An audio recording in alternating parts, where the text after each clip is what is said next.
Well, whoop-de-doo. Look at the number on this episode. Alright, so it took only, 4.5 years to get to episode 100. Woo! It's taken me 100 years to realize that the podcasting game is bullshit.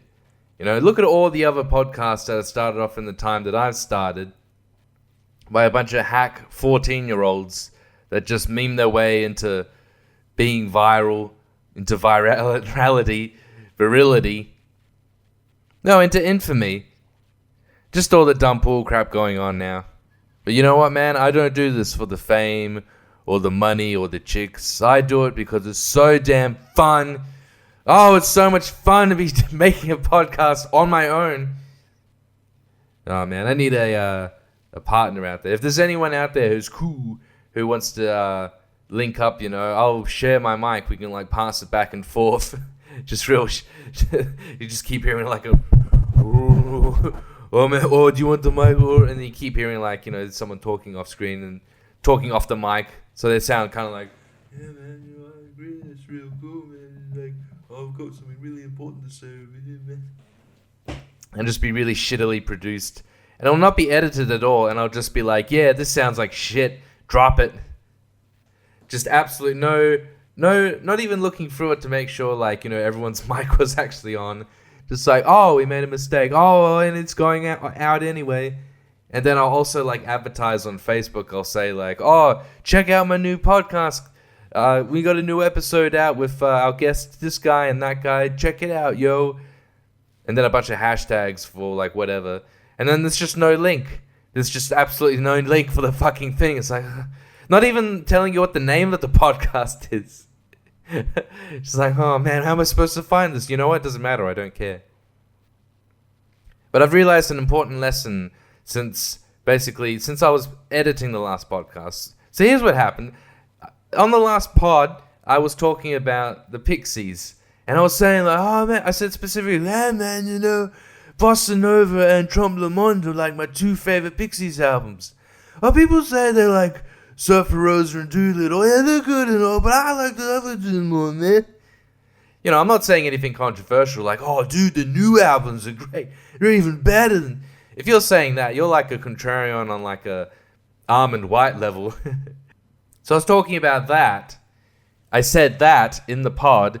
I was just yeah, whatever. Who cares? 4 people are going to listen to it. And then, before I even edited the podcast and released it, it was basically the next day of recording it, I saw the Pixies are coming to Perth. Yay. But they're going to be playing...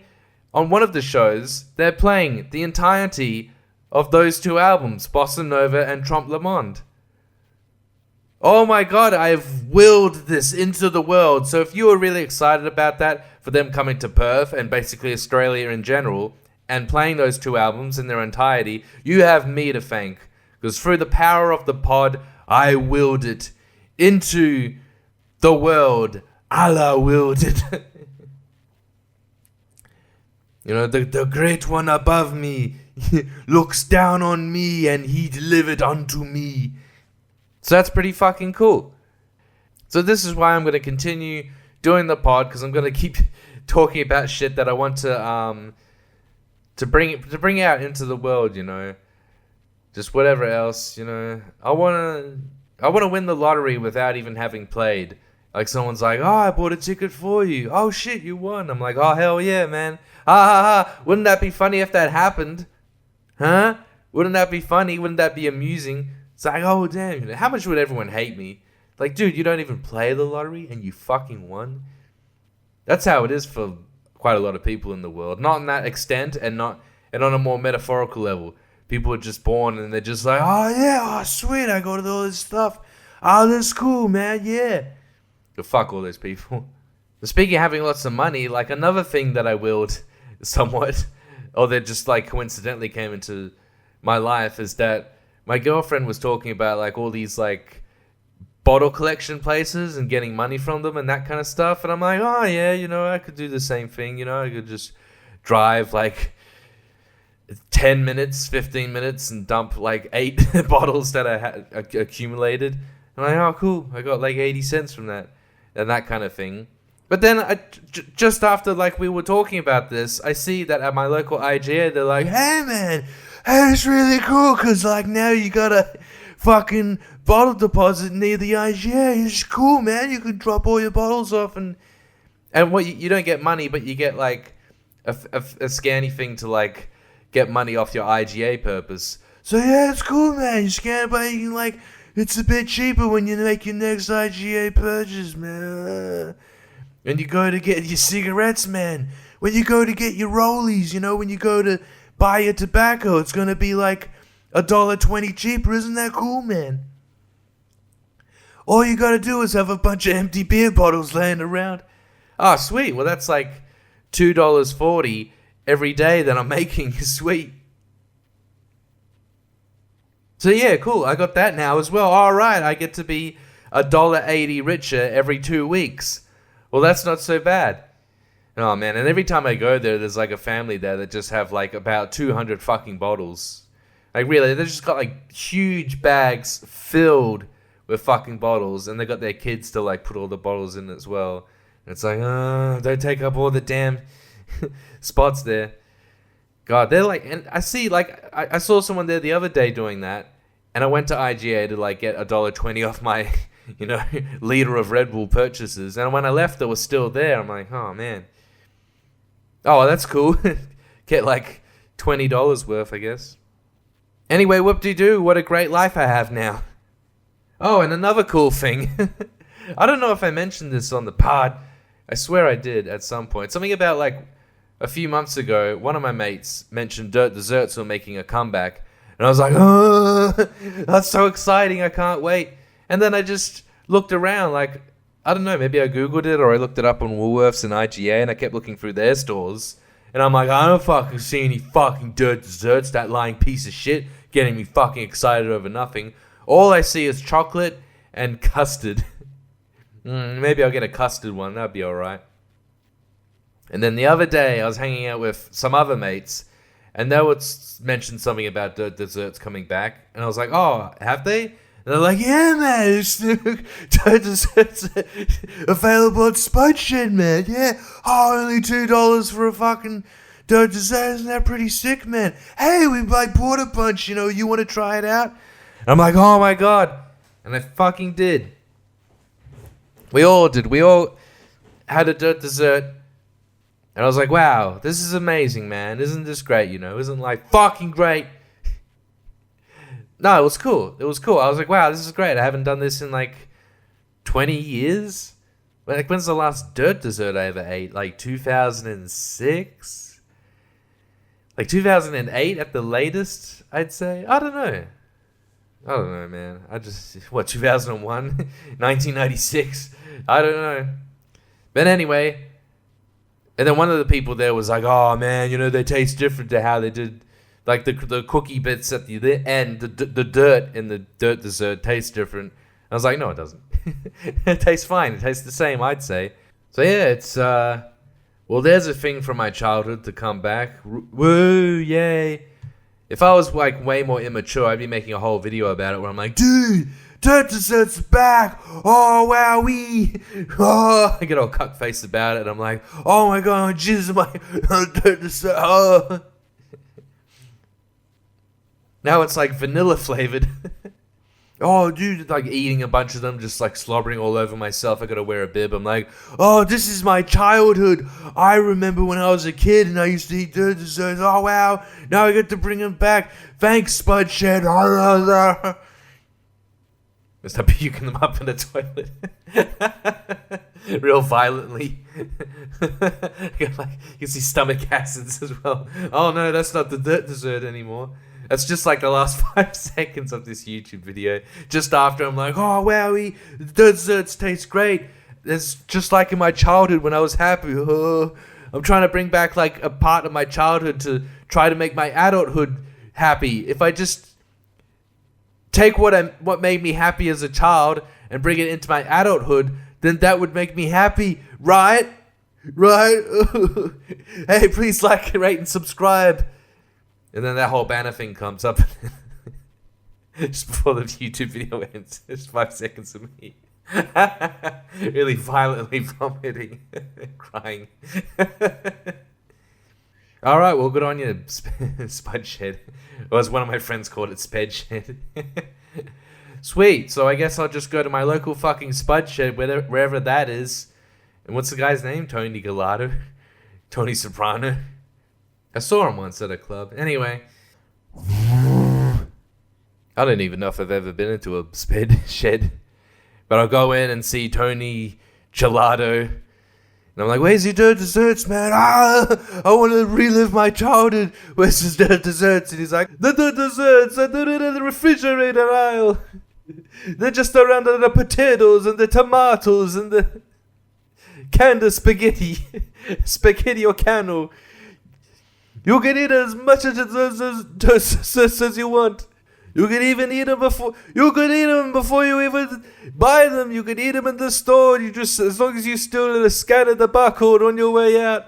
And I probably will do that. I'll probably grab like 7 of them and just start eating them, like ripping open the container, just shoving my hands into my mouth in front of everyone. These people are like, oh my god, start like running away, calling security. The kids are crying. And I'm like, no, it's okay, I'll pay for them still. Because this is another thing from my childhood. When you'd like eat something before you even scan it on your way out. I'm walking through, security's like, you need to leave. I'm like, no, look, I'll scan all the cartons. See, I'm paying for them. And I try to buy them and I don't have money in my account. Oh shit, I don't have enough money. I shouldn't have eaten 30 dirt desserts. Oh, I don't feel so good. Start violently puking in the self-checkout lane in front of all the families, just trying to buy their potatoes and tomatoes and spaghetti cans. They just leave. Tony Gelato's like, hey, what are you doing? You cannot throw up in my store. I'm like, oh, I'm sorry, I can't help it. You need to leave it now. And you owe me 30 desserts. Mamma mia! I should never have brought the desserts back. I am getting rid of them now. No more desserts. Everyone's like, oh, good one, man. Now we don't even bother having to go to Sped Shed anymore to get... Why even bother coming here if there's no dirt desserts? And I'm just like, whoa, I'm really sorry. Puking on kids. Yeah, get in my car. For some reason, I've like brought all the empty like tubs of dirt desserts into my car, and I'm in my car sitting there for a long time, reconsidering my life. I'm like, you know what, man? Maybe I should delete my YouTube channel, even though it's my main source of income. I make $3,000 a year. Oh man, well, what am I gonna tell Centrelink? What am I gonna tell my kids when I see them this weekend? Oh no, I was supposed to buy dirt desserts for the kids as well. Oh, well, whatever. Fuck them. Not that they can be nostalgic for them. Anyway, I really am so excited for all this dirt dessertism. And you know what? It's pretty late right now. It's 11 p.m., but you know what, man? I could go at any time. I could go into this bed shed at any time. It's 24 hours, which is weird, because you think people would just be like drunk and cracked out, going in like, fuck the lot of you, throwing like empty bottles of Jacks around and, you know, eating dirt desserts and potatoes and leaving without paying. Security's like, well, you know, we'll find out who that person is and deal with them later in the legible way. And then they don't. They just never find out who fucking did that because that person doesn't have an address. But yeah, that's cool. I can just walk in right now. So maybe I will. Oh man, I've wasted all these years on this podcast, man. Who the fuck is gonna listen to this? Anyway, you want to hear about my Spotify Wrapped? I got my Spotify Wrapped thing going on. My Spotify Raped. Oh boy, man, what a fucking waste of time this is. Oh, I don't know if anyone else had this kind of experience with the Spotify Wrapped thing, but so my number one song, I can't even really read it on the thing here, but my top song was, I can't even read the entire fucking song, but it was An Index of Medals, Part 1, perhaps? My second most listened to song, An Index of Medals, Part 2. Number 3, An Index of Metals, Part 3, and so on for number 4 and for number 5. So what appeared to have happened was that this is like an ambient album from Brian Eno and Robert Fripp back in the 70s. It's a very early ambient album. And it was one of those albums that really hit the spot for me because I would put it on when I go to bed, like earlier this year. I just kept, like every day or every night when I go to bed, every 6 a.m. when I go to bed, I would throw it on and have it on like absolute like lowest volume. It'd be really quiet. And, I'd usually sleep before even the third track came on. So really, I wasn't listening to these fucking songs. But apparently I did this 50 times. I don't remember doing it that much. And maybe I listened to it every now. I must have listened to it when I was like reading or trying to concentrate on something. I don't know. And I feel has kind of knackered my Spotify thing for the year, but oh well, who cares? I mean, everyone's just so angry about this whole Spotify thing for some reason. I don't know, man. I don't even care. Maybe I'll go through it right now. I listened to 53,000 minutes. 53,500 minutes exactly, which apparently puts me in the top 4% of listeners worldwide. Oh, Christ. That does not make me feel good. It's because I was just sat at home listening to fucking ambient albums, wishing cancer upon my enemies instead of going to work.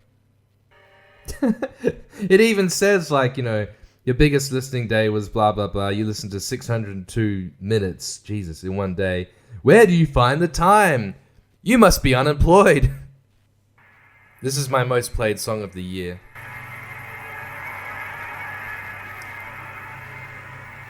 I love how this whole, like, the Spotify thing's like, yeah, man, this was your top song, and whoa, you listened to this many minutes, and it's just got this, like, ominous music in the background.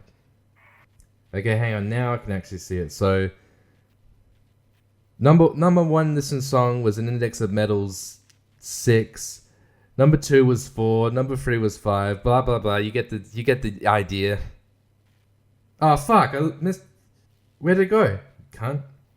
Oh fuck, man! I accidentally clicked out of it, and then when I went back in, it just restarted, and I don't know how to put it forward. So I'm too smartphone illiterate. It's just like, oh, how do I pause it? Oh, how do I go back? Oh, I can't. So fuck it, man. Who gives a fuck anymore? Well, now that it's on to about the end of the year, I was thinking of going over some movies that I'd seen. I'd seen a number of horror movies over this year. Weirdly enough, I kept realizing, I was like, oh, I kept going to the cinemas to watch these new horror movies, and well, so why not celebrate this Halloween special of the podcast with going over some of the movies? What to start with? Well, let's go with my least favorite. Oh, I don't know. Yeah, no, maybe it would be. But firstly, there's Alien Romulus, if you even want to call it a horror movie. I guess it is. This was a movie that I just got the impression, some kind of impression where I wasn't impressed. And I just felt well, I'm not looking forward to this, but I will watch it. It's just one of those movies.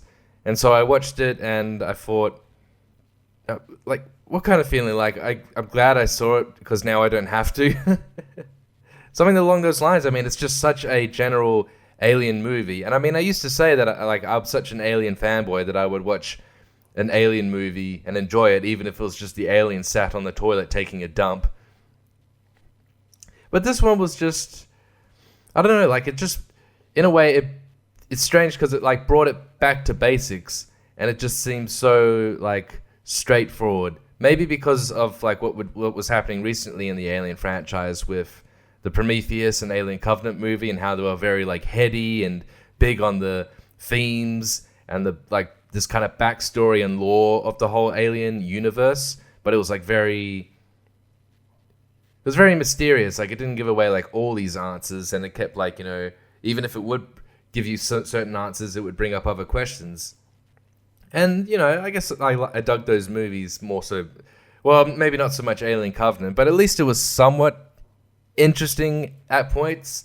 I did like Prometheus more because it was just a more well put together, paced movie, I would say. And it just had more exciting sequences. But even with that film, it was just, it just seemed to fill out some more of the sort of story and universe of these movies. So I think that was to be respected. But like with this film, it's really going in a different way, and you know, it kind of does show like this whole like Wayland, I'm assuming, planet where people have to like, you know, hang around and like work for a long time until they can leave or whatever. And so these people try to figure out a way that they can mine money from a desolate spaceship that's hanging around the surface of the just the outside of the atmosphere of the planet or something. I don't know. I can't remember where they went there to do something or the other. I think it was to like steal something. They're basically space pirates so that they could like leave that planet forever and never work again or whatever. So it is. The film seemed to be taking it like this basic storyline and like seeing how it was set up. I'm like, okay, this is all very simple and it's different to Prometheus, and that's fine to have this kind of contrast now with these films in this series. But the setup, you know, you kind of like, you know, I guess you could say the same thing about Prometheus, but you're like, well, who cares about these characters? And they just seem like meat sims for what's about to come. It's like, when's the alien going to show up? And then when the alien starts showing up, you know, it is pretty cool. It is pretty cool. Like, it's sort of cool in the middle of the film, you know, especially with, you know, talking about this back to basics, like even like the production design of the movie has, like, it looks like that more 80s kind of style, or 80s, not of like what the 80s looked like, but what the 80s, like a film like Aliens, showed the future and having like, you know, this full-on industrial look to it. You know, kind of similar to Alien Isolation, the game. So it did take, in that kind of like design style way, a retro look for this movie. But I just think, but then again, it feels so simple, and then as the movie goes on, it does actually start like bringing in like all these different like story strands, and you're just like, what? Like, I did kind of, it sort of feels like it builds itself up to be a pretty general like kids meet Sims in a like haunted house spaceship, and then they get picked off one by an alien, and ha ha ha. And it kind of feels like, you know, it's meant to be a bit more like just generally the first Alien movie.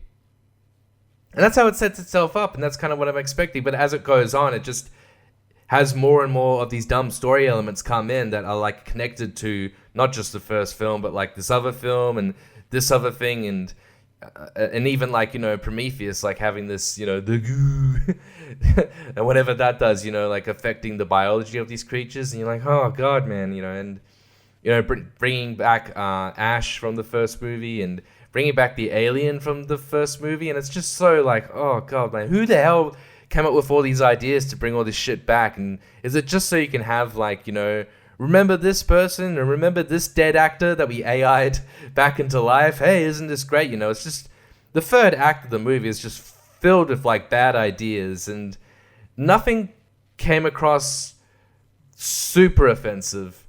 And that might have been a good thing. Like it reminds me of like the new Exorcist movie that came out like a year ago, where it just got so offensive to like what it was doing to the lore, like in connection to that first movie, that I just started laughing and found it so enjoyable in a sick way. I just felt like this movie doesn't count anymore. It's not canon, but at least it's horribly fun now.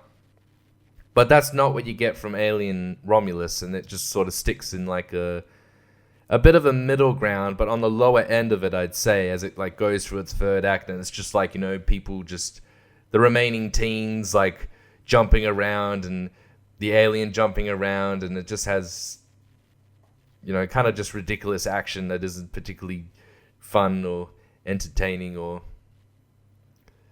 it just feels like it's trying to goad you into just being like, oh, come on, man, this is so dumb.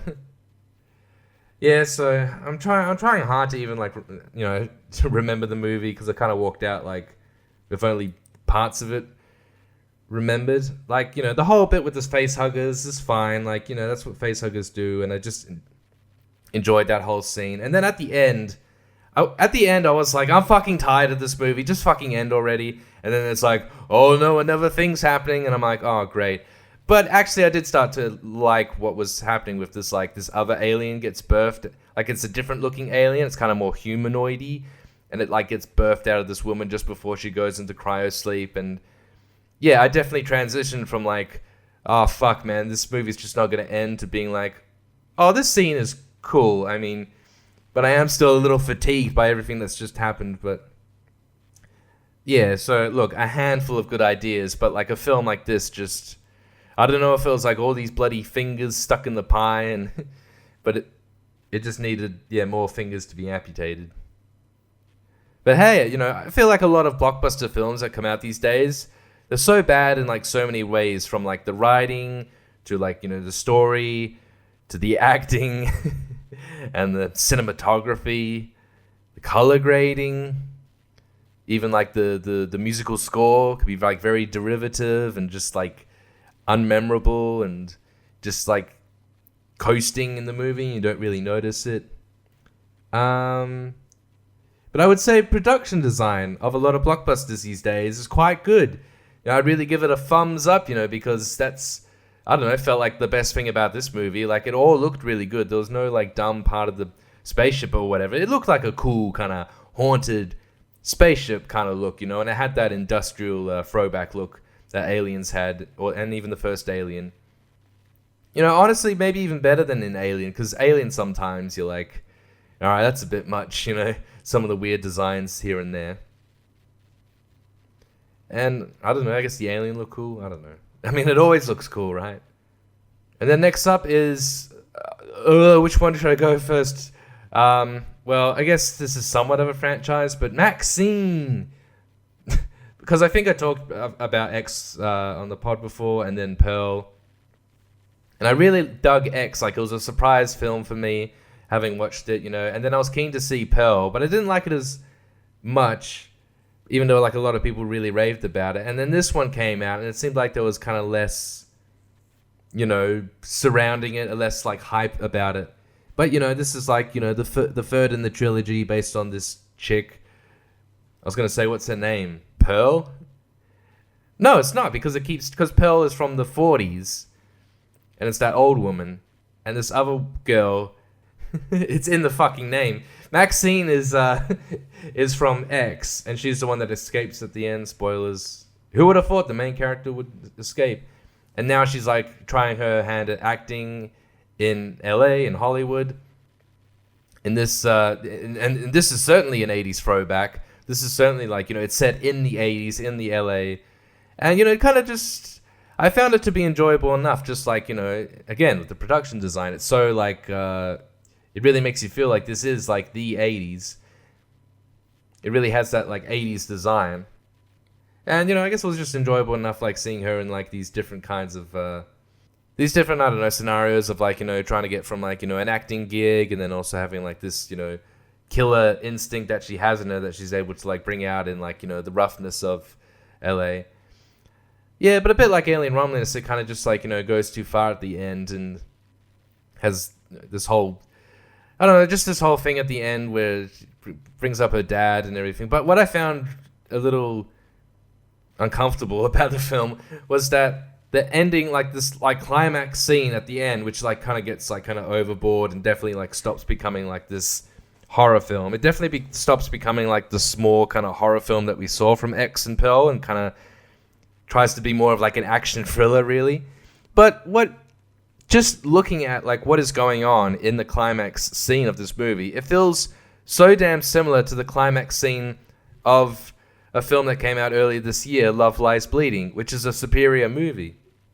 I mean, I guess I'll be giving it away, spoilers, with this whole, for both movies really, in a sense, but like both of them involve like this shootout over obviously like something crime related at like the dad's mansion of this like younger woman who's sort of caught in the crossfires but is able to navigate a way around it. I mean, at least they occur in different cities, I believe, right? But yeah, a somewhat disappointing like kind of third last film for this trilogy, but still definitely like with its, unique flares and interesting ideas, whether like, visual or in the story. And the acting's pretty good.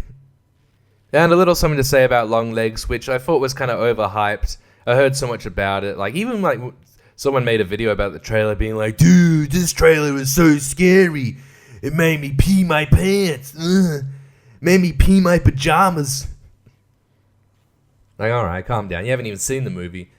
But I saw the movie, and again, like, another film with, like, interesting kind of story developments and, like, visual flares here and there. But I did think a lot of the film just felt, like, very damp and just, like, very procedural, but, you know, not in, like, a real exciting or enticing way. And especially with this lead woman in the film, how she's just so... There's something about her where you're like, oh, she seems autistic, I guess. But nothing really comes about with, like, how a character... She doesn't seem to really have much of an arc, I'd say. Like, a little bit, but it's not... You know, you don't really... It seems like there's such a disconnection between her, like, as having characterization, and then the story development. Like, they kind of seem very separated from each other. But the film moves along fine enough, and, you know, it's just enjoyable to kind of see this, like, you know, this crime played out with, like, you know, this killer and everything. But then you kind of have to... You know, get into the idea of, like, this, you know, magic and mysticism, spoilers, by the way, occurring later on in the movie, and you start realizing that this, you know, not exactly, you know, docudrama, but this realistic movie that felt like it was really part of the real world, and, like, having real serial killers and so on, suddenly has this, like, weird, spooky shit in it now.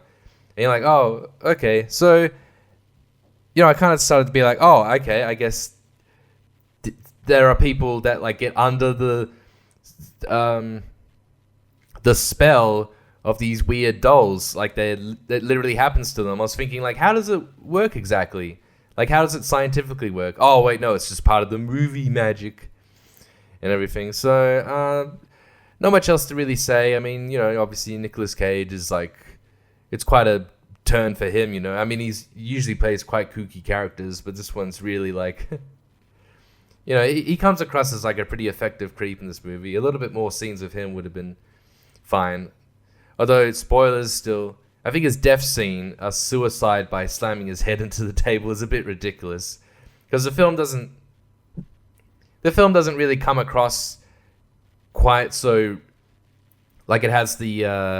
the tone to be able to go into, like, this kind of ridiculousness. So with that, and with the magic shit, it's a bit of a stretch for the film, but someone able to accept it. But I really like the final scene in the movie, though. The final scene to me is like, I don't know, it just has like a classic, not classic, but like, I like to see a horror movie that just ends on, like, you know, just a bad note, you know, just a real nasty note where everything that, like, comes together in it just, like, gives the impression of just, you know, much more bad shit happening, and just, like, you know, it's just, like, really awful now what, like, you know, this certain character is now doing because they've been, you know, put under the spell, and, you know, there's not, like, an entire amount of salvation, and it ends on that ambiguous note. And yeah, it's definitely memorable. It's definitely like a memorable ending and conclusion to the movie. So it at least got that right. But, you know, a soft recommendation from me. Ooh, a half chub recommendation from me for this film that I guess other people enjoyed more. Although, you know what? I don't hear people talking about it that much. It's like these horror movies come out and people are like, oh man, they're amazing. And by the end of the year, they're like, huh? And then next up, I don't know, is this a horror movie? But I watched Strange Darling as well. Oh man, I saw so many movies. I checked this out just because, you know, it's a preview screening, whatever, I'll go. And I had a look. It's interesting, but I don't think I'd give it the recommendation. Well, this film is interesting because I went in not knowing much about it. I think I thought, like, oh, it's about a man and a woman or whatever. I don't know, I think I read about it being about a killer stalking his whatever. And the film is interesting because it's like, it says in the opening credits, told in 6 chapters. You're like, oh yeah, well, this is what films do these days, huh? Even if they're 90 minutes long, they just divide things up into a bunch of chapters. But then it's like, starts with chapter 4, and it's like, whoa, ha ha ha. And showing like this, you know, maniac-looking guy hunting down this woman, And I think they're driving, and she's like trying to speed away from him, and he's like, and he's like tries shooting at her with a shotgun in the car, and she's like trying to escape from him. And it's like, whoa, dude, whoa, it's crazy, but I wonder what happened before these other chapters. And then she ends up like, going into the woods, and she finds like a house and hiding in a thing, and then the film, it switches between chapters, and then it does show like the opening of the film. And let's just say that it's really subverting your expectations in this way. And when you see these like earlier scenes, you're like, oh, hey, it really like makes the later chapters but that you saw earlier in the movie, it recontextualizes them in a completely different way. You're like, oh wow, and it's like an interesting way to see who is actually the villain and who's the protagonist in this movie and who's hunting who, and that kind of shit.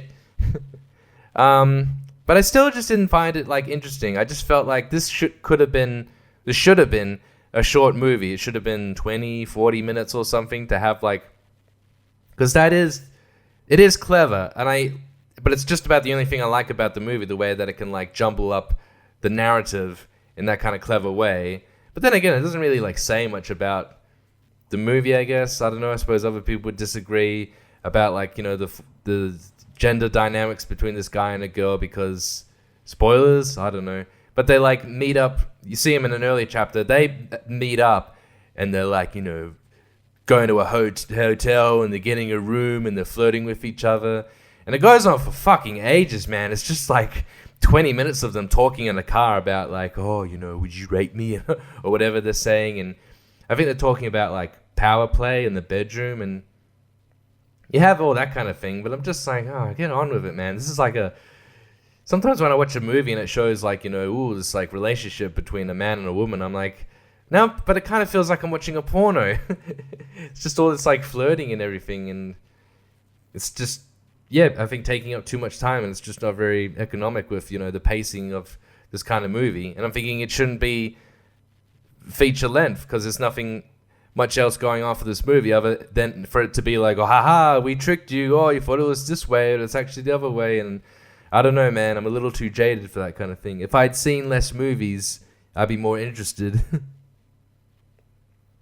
And there's just a lot of annoying shit going on through the movie. It's just even just like little things, One of them is just like at the start of the movie. It says like in the credits, shot in 35mm. It's not even in the credits. It's just the first thing you see in the movie, and I'm like, I don't care.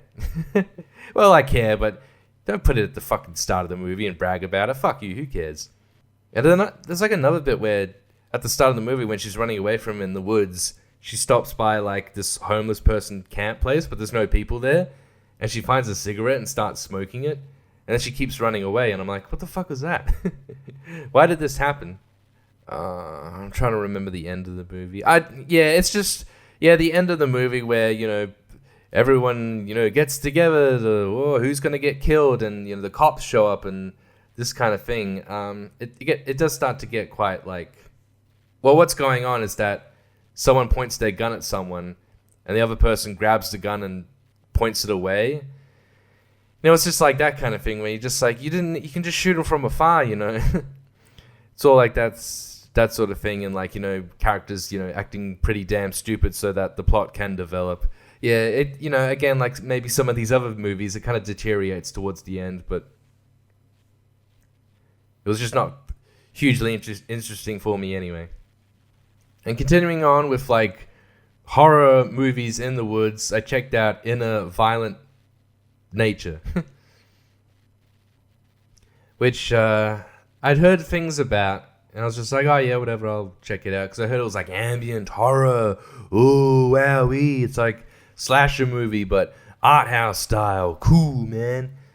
Again, like another interesting movie, another movie that should have just been like a short movie, just because again it doesn't have like a real narrative like arc, or like something to, or just anything to really make it worthy of being, however long it is, like 80 minutes, or maybe it was 90, maybe it was even 100. However long that movie is, because it's just like about this killer who gets accidentally summoned from his grave, and he goes around like killing people who they have his mother's locket, so he's trying to get it back, and he just starts killing them and whatever. And this film is taking place from his perspective, like the whole film. It's just him like walking around in the woods, it's very peaceful, and you got like no like music playing in it, it's just all the sounds of the nature, and him walking around trying to find this locket, killing the people that he thinks may have it, sometimes in very horrifically gruesome ways, and the camera is like very static and like can like linger on this violence for like a long time, as if you're just watching it and being an observer to it. So it's kind of like, with the filmmaker Mikhail Haneke, how he recontextualized like a horror movie as like something to like, kind of be a mirror to look back at the audience with like something like Funny Games. And he was like, oh, I hate all these horror movies, He was really like upset about like the American slasher movies and how grotesque they are because of their violence. And it's interesting because Funny Games is a good movie, but not for the reason that he thinks. But now you have like new slasher movies. They are just slasher movies, but they're in the style of what he did. So I bet he'd be really bothered if he saw a movie like this. But really anyone should be, because I just find this film to be just rather dull, because it just has nothing. It's just no weight to it, There's no meat to these bones here. It's just, quite a... it is very ambient, but it just feels like a lot of the time with this killer walking around in this like third person kind of perspective shot of him, it's like you're playing or you're watching someone play a horror game, like the Friday the 13th game. It's like you're watching someone play that, but the character moves around very slowly and you don't have control of the game. And even the way that all of the characters talk in this movie is, they sound like, when characters talk in cutscenes, we're like, oh man, I heard that guy was crazy. Well, we don't have to worry about him anymore. It's just like really terrible voice acting, like, I'd say like, dubbing, ADR here and there, it seems. And another thing with this movie, like I just said about Strange Darling, is that there's a bit where someone points a gun right at his face, and he grabs the gun and points it away, and that's that whole thing knackered then. So shit. And then at the end, like, it starts going from the perspective of like the final girl who gets away, and I really do think like visually this film is pretty great. Like, I do dig the cinematography. Since it's taking place all in the woods, it is very earthy and very woodsy. It doesn't look, desaturated and all that kind of bullshit. But it's just, then it becomes from her perspective. She ends up in a car with this like woman, and they're like driving for a long time, and the woman tells her some sort of story, and then the movie just ends. Like, you just got this like whole tagged on epilogue that doesn't really round out the movie. Like, I guess it does like thematically, like, oh well, in intellectual, cerebral way, it rounds it, it sums it all up, in terms of like the message of the movie and whatever. But I don't know, I'm just not buying it. I don't think the movie is. It can be for certain people. There is an interest in like the way this movie presents itself, but it even needs to work as like a short film, or just have more going in it. Like, I just don't think there's enough ideas for this film to survive on. All right, well, I may have one more horror movie, one that I would give 2 big thumbs up to. It's the horror movie of the year. Can you guess what it is? I'll give you a clue. It's the only horror movie that got nominated for Best Musical or Comedy at the Golden Globes, and a whole bunch of other awards there. So whoop-de-doo. I'm glad to see it getting the awards cred right there. But you won't find out what the fuck I'm talking about until another podcast, I guess. I don't know. I might talk about my favorite movies of the year and my favorite Spotify rapes of the year and all that kind of crap. Anyway, this has been the 100th episode of the David Morgan Brown Experience. And the last episode, yeah. because I'm not doing this shit anymore. I'm not fucking putting myself out there just to be judged by you cunts. It's no longer happening. I put myself out there like Jesus on the cross, and what do you all do? You just spear me. You poke me in my ribs, damn it. Well, I'm sick of it. I'm breaking off this cross and I'm getting down and I'm slapping you like Will Smith. Alright, now maybe I will do another 100 episodes.